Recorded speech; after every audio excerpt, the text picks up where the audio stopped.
선생님 이제 정규 수업 진행해 주실 때 이제 조금 어린 친구들한테는 네이터 그레이시라는 원서책이랑 그리고 또 저희 문법이랑 문장 구성을 담당하고 있는 잉글리시 타임 그리고 탑스 이렇게 가르쳐 주시잖아요. 요 책에 따라서 조금 다른 수업 방식을 사용하시나요, 선생님?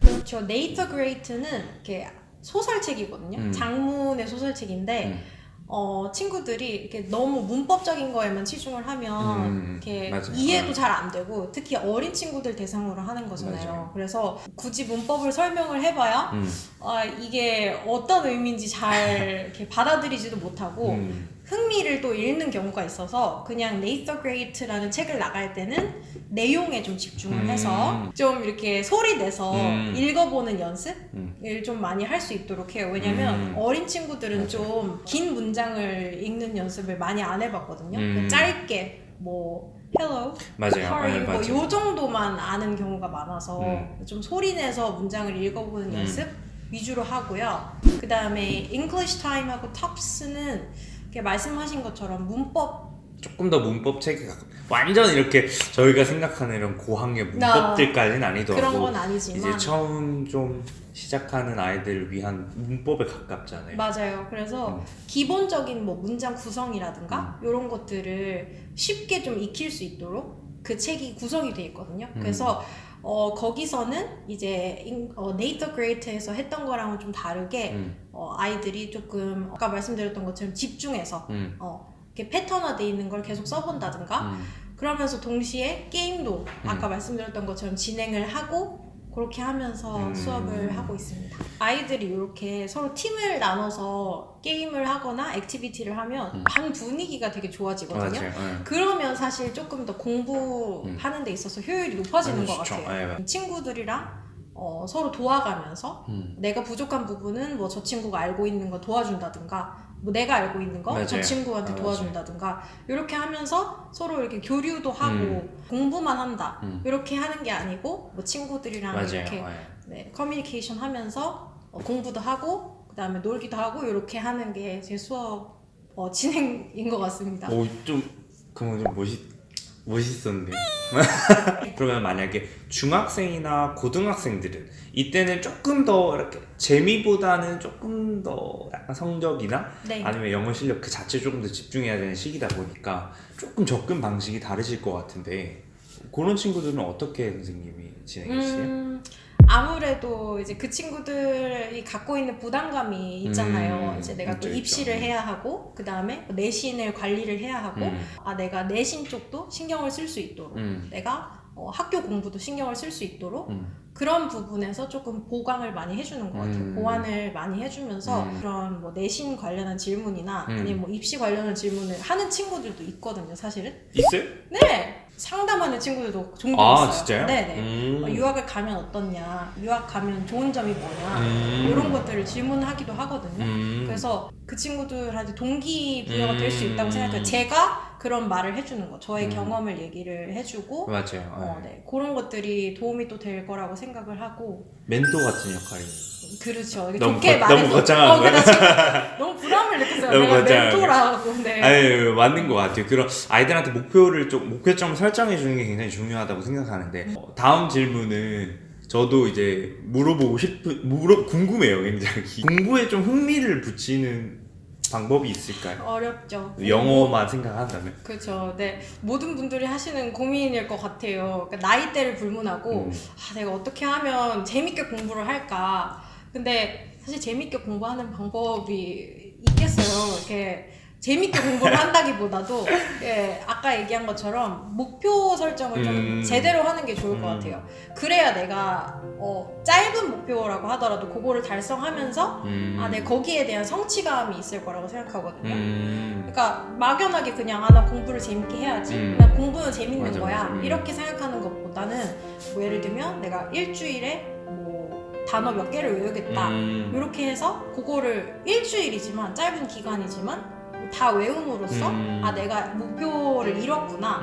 근데 그게 사실 계속 단계적으로 많아지다 보면 본인의 실력이 늘 거거든요. 그래서 저는 흥미를 붙인다기보다도 내가 조금 성장을 하기 위해서 어떻게 하면 단기간에 재밌게 할 수 있을까?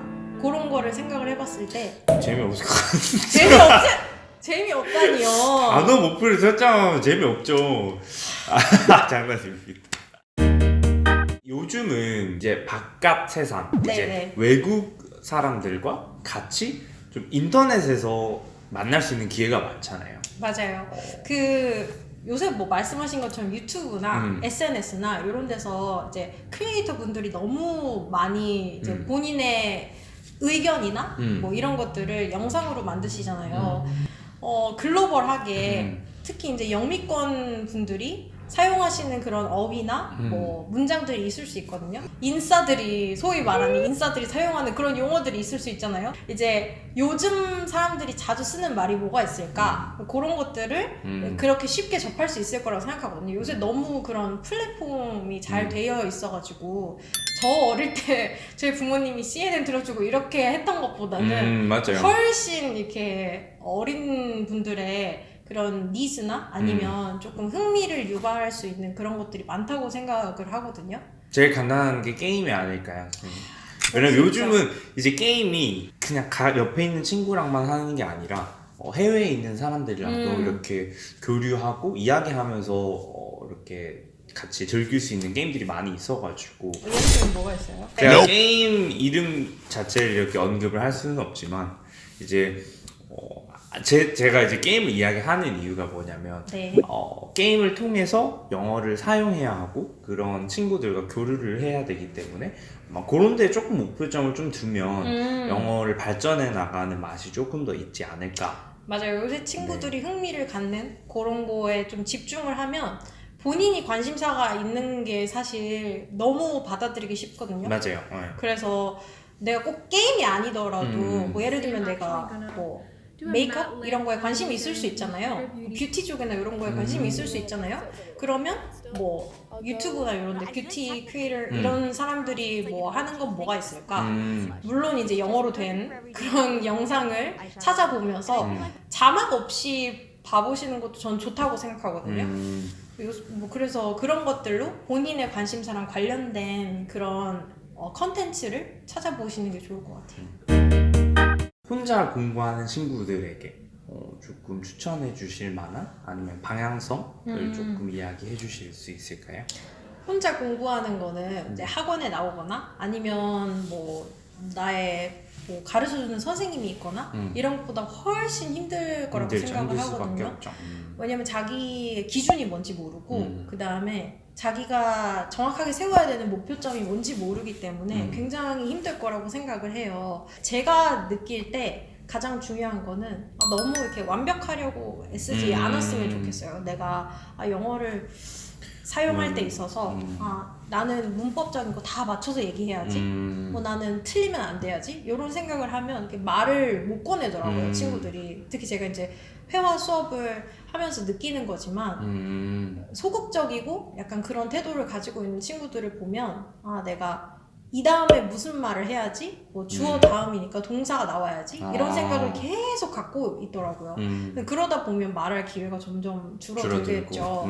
그래서 본인한테 이렇게 집중을 하는 게 좋을 것 같아요. 남이 이렇게 이 사람은 되게 잘한다, 이 사람은 되게 완벽하다 말하는 게 그런 거에 신경을 쓰지 마시고 그냥 나 스스로 내가 봤을 때 그냥 내가 잘하고 있다 라는 생각을 가지고 그런 생각으로 공부를 하시면 조금 더 편하지 않을까. 제가 알아가는 거에 대한 재미를 느껴야 되는데 너무 맞추고 틀리는 거에 대해 집중하다 보면은 이게 영어라는 게 언어인데도 불구하고 스트레스로 올 수밖에 없잖아요. 근데 선생님이 그 부분은 잘 말씀을 해주신 것 같아요. 선생님들 이제 나오실 때마다 제가 아마 자주 여쭤보는 것 같은데 책 읽는 게 이제 영어에 많이 도움이 되잖아요. 뭐 영어를 떠나서 사실 어떤 언어든지 글을 많이 읽고 책을 많이 읽는다면 도움이 될 수밖에 없어요. 근데 제가 알기로 선생님도 책을 꽤 많이 읽으시는 걸로 알고 있어가지고 보고 계신 이제 아이들이나 부모님들한테 추천해 주실 만한 책이 있을까요? 제가 어릴 때 캐나다에 있을 때 정말 많이 읽은 책이 있거든요. 근데 진짜 막 달게 읽었었어요. 책이 막 너덜너덜해질 정도로. 제목이 Charlotte's Web이라는 책이거든요. 샬롯의 거미줄이라는 책이에요. 저는 안 읽어봤습니다. 저 어릴 때 읽었던 책이에요. 어. 그래서 이게 약간 어린이 권장 도서 같은 느낌으로 그게 인상이 많이 깊었던 이유가 보통 어린이들을 위한 책이면 좀 해피 엔딩이 대다수잖아요. 뭐 누구랑 지금 누구랑 스포한 그래서 되게 인상 깊고 그런 책이라고 생각을 했었거든요. 어린 나이 때 삶을 되돌아보게 하는 그런 책이에요? 그때 어떻게 삶을 되돌아보겠어요? 한 5년 살고 문장이 막 엄청 길거나 이런 책은 아니었거든요. 문장이 좀 간결하고 약간 이런 건데 그런데도 불구하고 좀 어린 친구들이 보기에 생소한 단어들이 많았어요. 좀 어려울 수도 있고 근데 그때 좀 제가 익히고 그때 배웠던 단어들이 그 책에서 배웠던 단어들이 아직도 기억에 많이 남아있어요. 그래서 어릴 때 그런 원서나 이런 것들을 많이 접하면 좋은 것 같아요. 오늘 어떠셨어요, 선생님? 처음에는 너무 긴장이 돼가지고 이렇게 좀 그랬는데 네. 이렇게 말을 하다 보니까 좀 나아진 것 같아요. 그리고 너무 이렇게 편하게 잘 그쵸. 해주셔가지고 예, 능력이 있으신 분이에요. 네. 네. 오늘은 저희 여기까지 마무리하고 또 다음에는 또 다른 또 선생님이랑 또 재미있는 인터뷰를 가지고 돌아오도록 할게요. 다음에 봐요. 안녕. 안녕.